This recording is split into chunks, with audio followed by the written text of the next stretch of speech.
Hello everyone and welcome to Nelly Young Voice. We are Group 6 from Nelly Senior High School. Today's topic is helping stray animals and protecting nature. And honestly, this topic changed the way we think. Yeah, at first, we thought it was only about helping stray dogs. But after doing research, we realized there was another side of the story. So today, we'd like to share our journey with you. Let's start from the beginning. Before doing this project, what came to your mind when you saw a stray dog? Honestly, just one thing.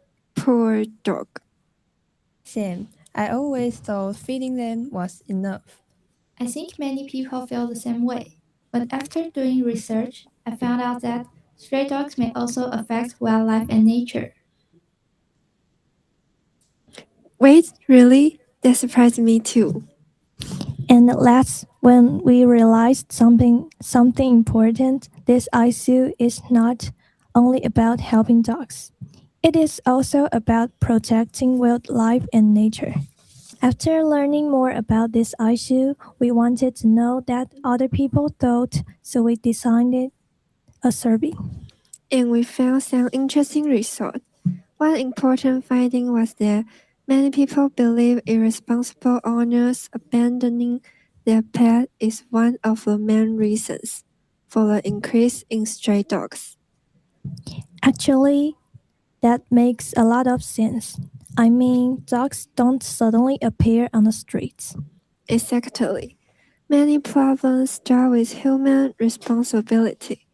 Another interesting result was that many people cared about the stray animals, but they didn't know much about their impact on wildlife and nature. Which means people care, but sometimes they just don't have enough information. And that's why education and public awareness are so important. All right, enough about numbers. Let's look beyond Taiwan and see what people around the world are doing. One idea that inspired us was TNR. It stands for Trap, Neuter, and Return. Why do people use this method? Because it controls the number of stray animals in a human way. It also considered a long-term solution. So instead of hurting animals, people are trying to solve the problem responsibility. Exactly. And we learned that helping animals and protecting nature can go hand in hand. Of course, we didn't want to stop at research. Right, so we designed posters and simple surveys to share what we learned. And our goal wasn't to make people hate stray dogs. Exactly. We want people to understand that stray dogs are not only animals that need help, they are also an issue that deserves more attention. Honestly, I was a little worried at first. Me too. But some students told us they learned something new after reading our posters. Some even say they had never thought about the connection between stray dogs and wildlife before. And hearing that made all our hard work worth it. Let's share one thing we learned from this journey. For me, I learned that many problems start with human responsibility. And I learned that helping animals and protecting nature can go hand in hand. For me, even a poster or a simple conversation can make a difference.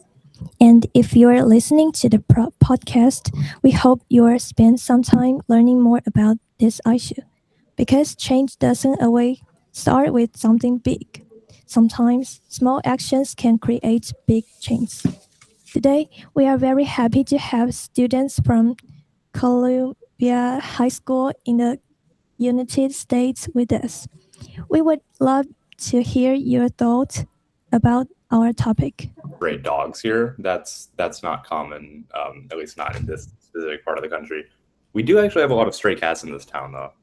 I don't think a lot of people talk about them because they eat all the birds, and that's not good. And so that's definitely like a way they impact nature. But you never hear. There's not a lot of conversation around the stray cat issue here. But there are. If you start looking for them, you realize there's a lot of cats out on the street. And I definitely think we could benefit from some strategies for reducing that population. Should we do it in order of people raising their hands? I mean, that makes Okay. sense in that order. There we go. Okay, so Brennan, you're next. I guess kind of to your point, Gabe, I mean, I feel like for the most part, like here, we don't really have many conversations about the impacts of having stray animals. And I certainly feel like that should be more, relevant to what we are doing. So yeah, definitely think that that should be said. Like to add on to Brendan's point, I think even though we don't really have a lot of stray dogs or like cats, we definitely do have a very big deer problem. And I know you asked like how people handle like nature, and I know we have some spaces for deer, but honestly, we like New Jersey, in my opinion, could handle it a lot better because we've been like focused on building so many buildings and like apartments that there's just no space for them anymore. So you could just be walking down the street and you'll see deer, and because they're just everywhere now, they don't have anywhere to go. Okay, I guess I'll go.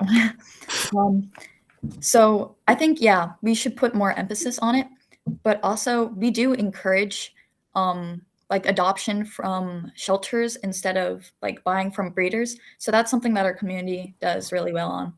Yeah. Yeah, I feel like another big problem is like roadkill. So even people's like pets, like dogs, if they go out in the street, a lot of traffic can be a threat to animals. Yeah. So I was going to answer the second question. Have you seen any actions, campaigns, or school activities to promote animal protection and ecological balance? I remember our middle school, like one of our middle schools is right in front of a river. I remember doing some stuff with the river. That being said, I do think that we could do more to like help our community and like our natural ecology. I just think that like you said, like a lot of roads are like big and like stray animals are not big problems here, but they are problems that could still be addressed. Yeah, I 100% agree with everything that everyone's saying. I kind of wanted to add on to Lorelai's point. I feel like it's not as much dogs. It's a lot more cats and like wildlife like deer and foxes. And then Okay. And the saddest part is that driving is really common around here, and a lot of animals get like run over in the road because people aren't paying close enough attention when they drive, and then the animals die, and it's really sad. I was just gonna add on to Reagan's point. I also heard somewhere that we have so many deer because we killed all of the wolves in the reservation that used to hunt the deer, and so now there are too many deer.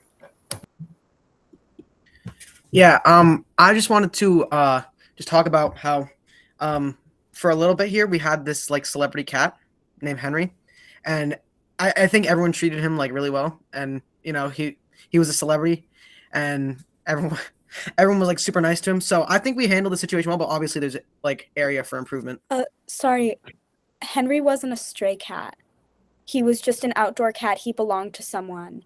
Yeah, and the reason why they moved to Europe. They moved to England, yeah. Yeah, and they took him with them. That's why he's gone now. He's still alive, you guys. No, they didn't take him with him. He was here for a while, living as basically a stray cat. Oh, and nice. Then my family actually took care of him. My family took care of him for a few months. We had him. That's great. We had him at our house for a few months, and we just recently sent him back to England. That's why he liked humans so much. He was feral. We have a lot of feral cats where like this like humans, feed them all the time. Like maybe the situation with stray dogs in Taiwan. Yeah, they're not completely fending for themselves, but they are still out on the street all day, causing issues. I mean, I guess kind of to Sylvie's point, we have days here, which I guess I kind of want to take back what I said about any actions or campaigns. We have days in the reservation, which is the forest up by, it's in our town. And what they do is they close it down so that people who hunt have the opportunity to hunt deer to allow for some population control, which shuts down the area for us. But that, that hypothetically is replacing the job of the wolves in question. So, yeah. I just want to say, I'm going to answer this partially in Chinese because that's what Huang Laoshi was saying. But like, 在我们的学校, we have a environmental club. I forgot how to say that in Chinese, but they also do, this is to answer the second question. We do trash cleanups sometimes, I think, and also sort of what Russell was saying. I know in the community, they clean the river sometimes. There's this river that goes through. So yeah. Thank you for listening to today's episode. We are Group 6 from Nelly High School. And before we go, we'd like to leave you with one sentence. Kindness and responsibility can help both animals and nature. Because we believe that small actions can bring great changes. See you next time. Thank you. Thank you.